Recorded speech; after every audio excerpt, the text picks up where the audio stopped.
ஓம் நமச்சிவாயம் என்ற மந்திரத்தை வேத பொருளாக்கி பூதகணங்கள் வேதங்கள் முழங்க நாரதன் வீரையை மீட்க நந்தி தேவன் மத்தளம் இசைக்க தேவ முனிவர்கள் அனைவருமே ஒன்று செய்து சிவமயமே சிவமயமே என்று கோஷங்கள் இருக்க இந்த வெள்ளியகிரி மலையிலே தற்புருஷம் அகோரம் சத்தியோஜானம் ராமதேவம் ஈசானம் என்று சொல்லக்கூடிய பஞ்ச முகங்களை வைத்துக் கொண்டு மனிதர்களை கத்தனாக விளங்கக்கூடிய நான்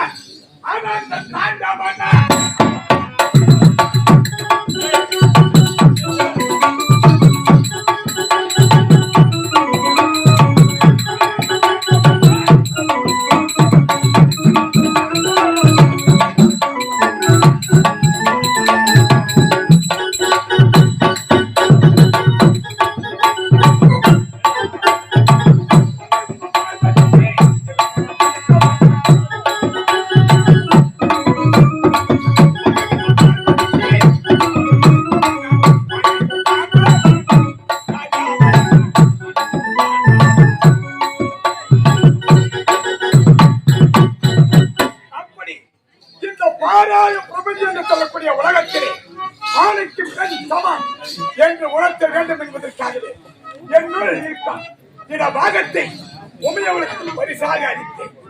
அப்படி இருக்க நந்தீஸ்வரா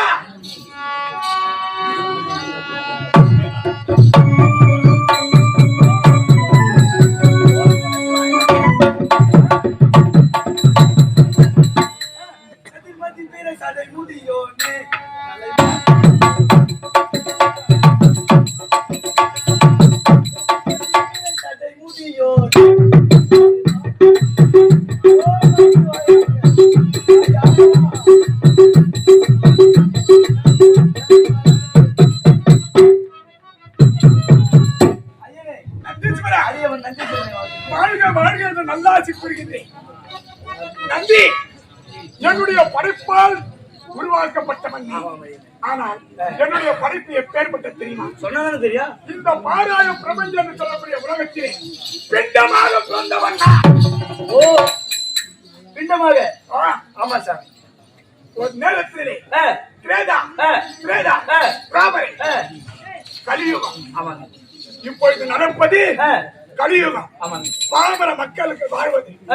ஆனால் இந்த 4 யுகத்துக்கு முன்னதாக ஒரு யுகம் இருந்தது. அதுதான் மணியுகம். அந்த மணியுகத்திலே இந்த உலகமானப்பட்டது இருள்மயமாக காட்சியளித்தது. இந்த உலகம் அது மட்டும் கிடையாது. இந்த உலகம் எப்பேற்பட்ட உருவத்திலே இருந்தது தெரியுமா? எப்பேற்பட்ட உருவம்? முட்டை வடிவாக காட்சியளித்தது. உருண்டை வடிவமாக. ஒரு நாள் அந்த முட்டை வடிவாக விட்டது 12 வெடித்து இரு பிளவாக திகழ்ந்தது. இரு பிளவாக திகழ்ந்து ஒரு பாதி ஆகாயமாகவும் ஆமா ஒரு பாதி பூமியாகவும் திகழ்ந்தது. அதுக்குள்ளே இருந்து ஒருவர் ஜனித்தார். அவன் யார் தெரியுமா? அவன் தான் ஆதிசக்தி. ஆமா சார். ஆதிசக்தி மூலமாக இந்த உலகம் உற்பத்தமாகியது. ஆமா சார். அந்த ஆதிசக்தி மூலமாக நான் பிண்டமாக பிறந்தேன். ஓ, நீங்க? ஆமா சார். நதிக்கரையில் ஒரு மண்ணை எடுத்து பிண்டமாக பிடித்து அதுக்கு உயிரை கொடுத்து அவளிடம் இருக்க நெற்றிக்கண்ணை எடுத்து எனக்கு காரவாத்து கொடுத்து முக்கந்தாரி.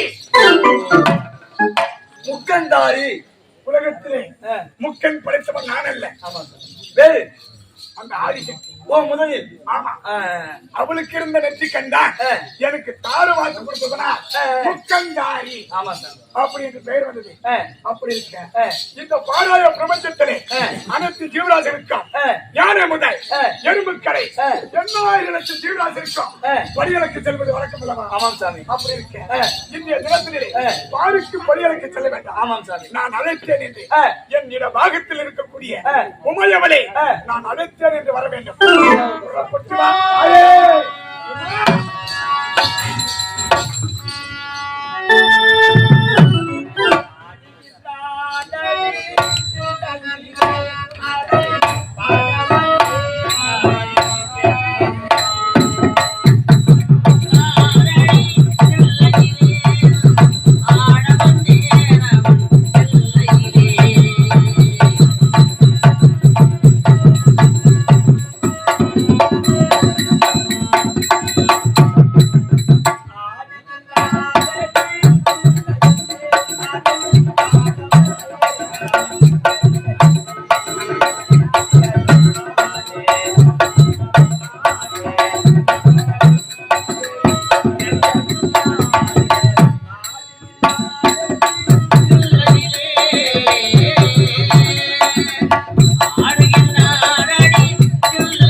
வணக்கம். ஆதியாய் அனாதையாய் அருமறை பொருளாய் என்றும் இந்த பூமியிலே ஓம் என ரீங்காரம் உச்சாரம் கொட்டி முந்தைய முதலாக பிறந்தவள் இந்த பொம்மைவள். அப்படி இருக்கும்போது என்னதான் இருந்தாலும் 8000 ஜீவராசிகள் 8000 ஜீவராசிகளுக்கும் படியளக்கக்கூடிய கர்த்தா என்னுடைய சுவாமியும் கைலாயவாசன் கங்காதன் முக்கந்தாரி சொல்லக்கூடிய என்னுடைய பதிக்கு மனைவியாக பார்வதி உமைவள் சக்தி என்று பல நாமிதங்களை வைத்து எந்தவரை குறையமல்லாமல் தீரம் சிறப்போடு வாழ்ந்து வருகிறேன். என்னத்தான் இருந்தபோது என் சுவாமியை பார்க்க வேண்டும். இருந்தாலும் நேரம் கடந்து விட்டது. என் சுவாமியை பார்க்க வேண்டும். வருகின்றேன்.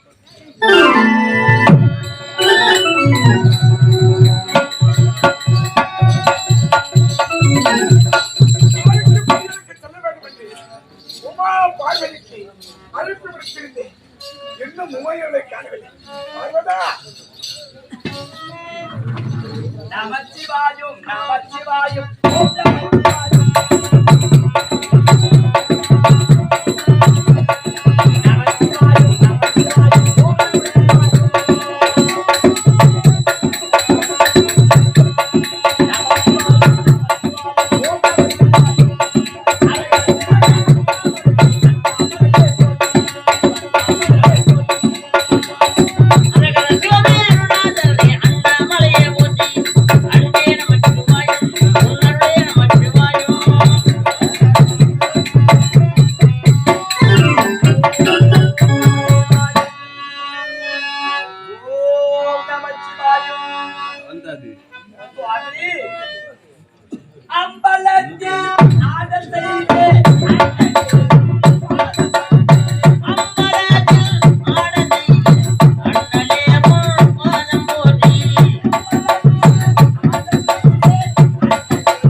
எப்போதுமே சதியும் பதியமாக எங்கே சென்றாலும் செல்வது வழக்கம். அப்படி இருக்கும்போது சந்தோஷமாக இருப்பதை விட்டுவிட்டு நான் சென்று வருகிறேன் என்று புறப்பட்டால் எப்படி சுவாமி? எங்க போறீங்க சுவாமி? எங்கு செல்கிறீர்கள்?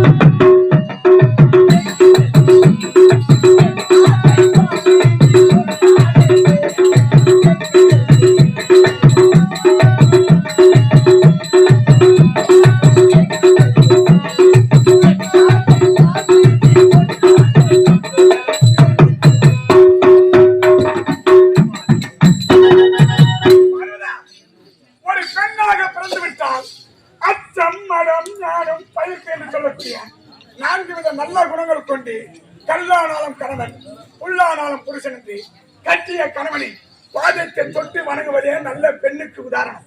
அப்பேற்பட்ட பெண் இனத்தை சேர்ந்தவர் நீ ஒரு கட்டிய கணவன் வெளியே செல்லும் தருவாயிலே எங்கு செல்கிறேன் என்று கேட்கலாமா? என்ன சுவாமி தகுமா? மக்களை நான்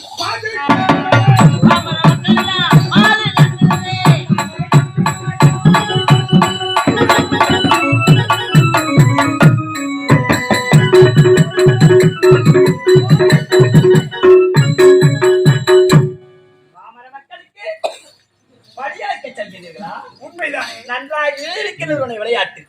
பாமர மக்களுக்கு படியளந்து விட்டேன் என்று இருக்கிறீர்களே, பாமர மக்களுக்கு நீங்கள் உண்மையிலேயே படியளந்து விட்டீர்களா?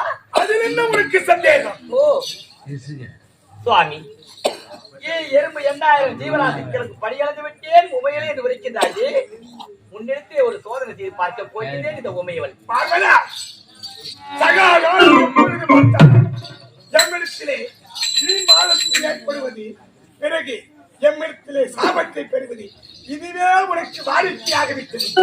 வேண்டாம் சொல்வதற்கு கல்லுக்குள் இருக்கும் தேரைக்கும் படியளக்கும் பரமன்னார். அப்படி இருக்க எம்மிடத்திலே உனக்கு சந்தேகமா? சொல்வதற்கு உண்மையிலே ஒரு ஜீவனுக்கு நீ படியளக்கவில்லை என்பது இந்த உமையவளுக்கு நிச்சயமாக தெரியும். பெண் புத்தி பின் புத்தி என்று உரைப்பார்கள், அதற்கு இலக்கணமாக மாறிவிடாது.